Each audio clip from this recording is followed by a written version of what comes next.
14 ਸਾਲਾ ਬੱਚਾ ਜਿਹੜਾ ਕਿ ਟੂਰਨਾਮੈਂਟ ਵੇਖਣ ਗਿਆ, ਖੇਡਣ ਗਿਆ ਸੀ ਤੇ ਉੱਥੇ ਗੋਲੀ ਚੱਲ ਜਾਂਦੀ ਹੈ। ਇੱਕ ਬੰਦਾ ਹੋਰ ਕਹਿੰਦੇ ਜ਼ਖਮੀ ਹੋਇਆ ਸੀ, ਬਹੁਤ ਗੰਭੀਰ, ਉਹਦੀ ਹਾਲਤ ਮੈਂ ਨਹੀਂ ਜਾਣਦਾ, ਜੇਕਰ ਤੁਹਾਡੇ ਤੋਂ ਜਾਣਕਾਰੀ ਹੋਵੇ ਉਹ ਵੀ ਜ਼ਰੂਰ ਸਾਂਝੀ ਕਰ ਦਿਓ। ਤੇ ਬੱਚਾ ਮਾਰਿਆ ਜਾਂਦਾ ਹੈ ਉੱਥੇ। ਕੀ ਹੈ ਜੀ ਇਹ ਮਾਮਲਾ, ਕਿੱਥੇ ਦਾ ਸੀ ਸਾਰਾ ਮਾਮਲਾ?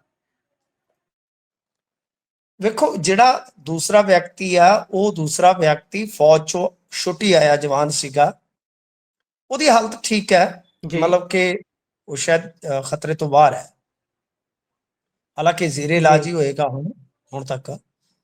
ਤਾਂ ਇਹ ਮਾਮਲਾ ਕੁਝ ਇਸ ਤਰ੍ਹਾਂ ਦਾ ਸੀਗਾ ਕਿ ਫੁੱਟਬਾਲ ਮੈਚ ਵੇਖਣ ਗਿਆ ਸੀਗਾ, ਇਹ ਗੁਰਸੇਵਕ ਸਿੰਘ ਟੂਰਨਾਮੈਂਟ ਸੀਗਾ, ਖੇਡਦਾ ਵੀ ਸੀਗਾ, 13 ਸਾਲ ਦਾ ਬੱਚਾ ਸੀ, ਗਰੀਬ ਘਰੋਂ ਬੱਚਾ ਸੀ, 3 ਭੈਣਾਂ ਦਾ ਇਕਲੌਤਾ ਭਰਾ ਸੀ, ਬੜੇ ਵੱਡੇ ਸੁਪਨੇ ਸੀ, ਬੜੀਆਂ ਵੱਡੀਆਂ ਰੀਝਾਂ ਸੀ, ਸਭ ਕੁਝ ਮਿੱਟੀ 'ਚ ਮਿਲ ਜਾਂਦਾ। ਖੱਬੇ ਰਾਜਪੂਤਾਂ ਪਿੰਡ ਆ, ਉੱਥੋਂ ਦੀ ਹੁਣ ਇੱਕ ਔਰਤ ਨੂੰ ਗ੍ਰਿਫਤਾਰ ਕੀਤਾ ਗਿਆ ਇਸ ਮਾਮਲੇ ਦੇ ਵਿੱਚ।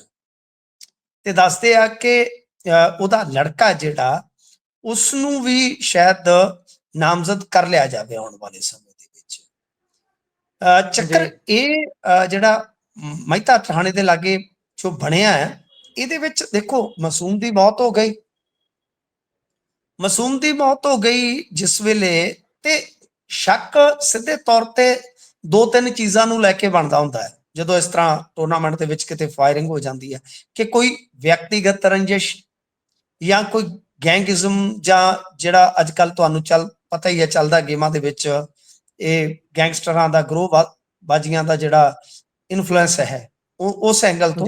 ਤੇ ਜਾਂ ਹੁੰਦਾ ਅੱਜ ਕੱਲ ਕੀ ਆ ਕਿ ਤੁਹਾਨੂੰ ਪਤਾ ਜੋ ਤਾਲੁਕਾਤ ਹੁੰਦੇ ਆ ਲੋਕਾਂ ਦੀ ਨਿੱਜੀ ਜ਼ਿੰਦਗੀ 'ਚ ਇੱਕ ਦੂਜੇ ਨਾਲ, ਯਾਨੀ ਤੀਵੀਂ ਤੇ ਮਰਦ, ਇਹ ਖੇਡ ਵੀ ਜਿਹੜੀ ਆ ਉਹ ਕਤਲੋਗਾਰ ਤੱਕ ਪਹੁੰਚਦੀ ਹੈ ਪੰਜਾਬ 'ਚ। ਇਹ ਇੱਕ ਬੜਾ ਵੱਡਾ ਫੈਕਟ ਜੇ।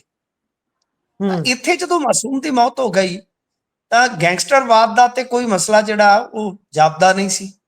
ਫਿਰ ਇੱਕ ਚੀਜ਼ ਤੇ ਧਿਆਨ ਜਾਂਦਾ ਸੀਗਾ ਕਿ ਜਿਹੜਾ ਨਾਲ ਖਲੋਤਾ ਬੰਦਾ ਜਿਹੜਾ ਫੌਜ ਦੇ ਵਿੱਚੋਂ ਆਇਆ ਸੀਗਾ, ਉਸਨੂੰ ਗੋਲੀ ਲੱਗੀ ਆ, ਕੀ ਉਹਨੂੰ ਹੀ ਟਾਰਗੇਟ ਕੀਤਾ ਗਿਆ ਸੀ? ਤੇ ਨਾਲ ਇਹ ਬੱਚਾ ਜਿਹੜਾ, ਮਤਲਬ ਕਿ ਉਹ ਬਚ ਗਿਆ ਤੇ ਮਰ ਇਹ ਬਚਾ ਗਿਆ। ਫਿਰ ਇਹਦਾ ਕਿਤੇ ਨਾ ਕਿਤੇ ਉਹੀ ਪਰਸਨਲ ਰੰਜਿਸ਼ ਜਾਂ ਅਫੇਅਰ ਵਾਲਾ ਮਾਮਲਾ ਜਿਹੜਾ ਉਹ ਨਿਕਲਦਾ ਸੀ।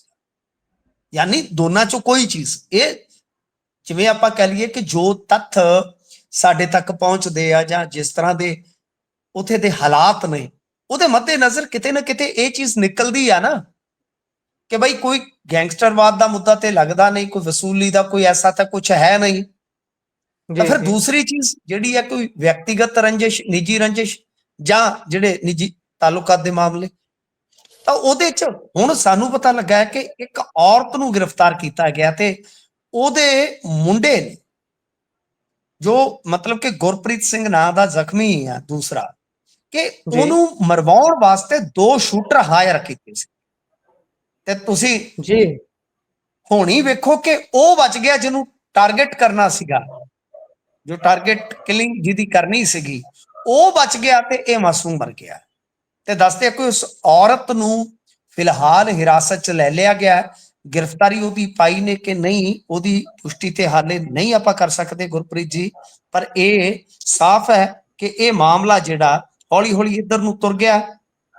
ਪਰ ਗੱਲ ਇਹ ਆ ਕਿ ਜੋ ਵੀ ਹੈ ਬਹੁਤ ਹੀ ਘਿਨਾਉਣੀ ਤੇ ਮੈਂ ਕਹੂੰਗਾ ਕਿ ਜ਼ਾਲਮਾਨਾ ਘਟਨਾ ਸੀਗੀ। ਤਾਂ ਇਹਦੇ ਵਿੱਚ ਹੁਣ ਇੱਕ ਚੀਜ਼ ਹੋਰ ਵੇਖਣ ਵਾਲੀ ਹੈ ਕਿ ਪੰਜਾਬ ਸਰਕਾਰ ਨੇ ਕਿ ਇਹ ਮੁੱਦਾ ਕਿਤੇ ਹੋਰ ਵੱਡਾ ਨਾ ਬਣੇ, ਕਿਉਂਕਿ ਦੇਖੋ ਜਿਹੜਾ ਟੀਵੀ ਹੈ, ਪੰਜਾਬ ਦਾ ਟੀਵੀ ਹੈ, ਉਹ ਇਹਦੇ ਤੇ ਗੂੰਗਾ ਹੈ, ਉਹ ਖਾਮੋਸ਼ ਹੈ। ਜਿਵੇਂ ਸ਼ਤਰੂਘਨ ਸਿਨਹਾ ਕਹਿੰਦਾ ਨਾ ਖਾਮੋਸ਼, ਇਹ ਖਾਮੋਸ਼ ਹੋ ਚੁੱਕਾ ਹੈ। ਕਿਉਂ? ਕਿਉਂਕਿ ਉਤੋਂ ਦੂਜਿਆਂ ਦੀ ਘੁਰਕੀ ਮਾਰਦੀ ਇਹਨਾਂ ਨੂੰ, ਇੱਥੇ ਲੋਕਲ ਸਰਕਾਰ ਦੀ ਘੁਰਕੀ ਮਾਰਦੀ ਆ। ਤਾਂ ਜਿਵੇਂ ਜਿਵੇਂ ਉਹ ਕਵਰੇਜ ਹੋਏਗੀ ਬਦਨਾਮੀ ਸਰਕਾਰ ਦੀ ਆ। ਤਾਂ ਸਰਕਾਰ ਚਲੋ ਹੁਣ ਆਪਦੀ ਬਦਨਾਮੀ ਤੋਂ ਬਚਣ ਵਾਸਤੇ ਇਦਾਂ ਕਰਦੀ ਹੀ ਹੁੰਦੀ ਆ, ਪਰ ਘੱਟੋ ਘੱਟ ਇਸ ਪਰਿਵਾਰ ਦੀ ਬਾਂਹ ਤੇ ਫੜਨੀ ਚਾਹੀਦੀ ਹੈ ਨਾ ਭਗਵੰਤ ਮਾਨ ਹੋਰਾਂ ਨੂੰ। ਇਹ ਪਲੇਅਰ ਵੀ ਸੀ, ਮੁੰਡਾ ਗਰੀਬ ਵੀ ਸੀ, ਇਕਲੌਤਾ ਸੀ, ਤਾਂ ਘੱਟੋ ਘੱਟ ਇਹਦੀ ਇਮਦਾਦ ਤੇ ਕਰੋ ਨਾ ਯਾਰ।